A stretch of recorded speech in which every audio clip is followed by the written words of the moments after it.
It's Friday morning. ఈరోజు school స్నాక్స్లోకి cream cheese sandwich ఇస్తున్నాను పిల్లలకి. కొంచెం బ్లూబెర్రీస్ ఉన్నాయి, ఇంకా అవి పెట్టేసి ఇచ్చేస్తాను. సో ఫ్రైడే మార్నింగ్ నాకు లంచ్ చేయాల్సిన పని ఉండదు. ఫ్రైడే రోజు 11 o'clock స్కూల్ అయిపోతుంది, 12 వరకు ఇంటికి వచ్చేస్తారు. ఇంటికి వచ్చిన తర్వాత డైరెక్ట్గా ఇంకా లంచ్ చేస్తారు. అంటే ఎవ్రీ ఫ్రైడే ఎర్లీ డిస్పర్సల్ అనేది ఉంటుంది, అంటే హాఫ్ డే అనమాట. సో పిల్లల్ని స్కూల్ పంపించిన తర్వాత నేను కొంచెం అలా వాకింగ్కి వెళ్దామని అనిపించింది ఈరోజు. సో కొంచెం పంకిన్ సీడ్స్ తిని ఇలా బయలుదేరాను. ఇది మా ఇంటి దగ్గర ఉన్న ఏరియా, ఒక 5 minutes డిస్టెన్స్లో ఉంటుంది.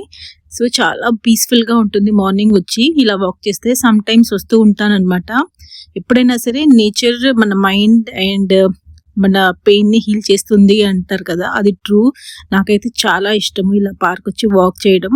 మోస్ట్లీ ఈవినింగ్ అలా వస్తూ ఉంటాము, మార్నింగ్ అనేది అప్పుడప్పుడే. సో ఈరోజు రావాలనిపించింది.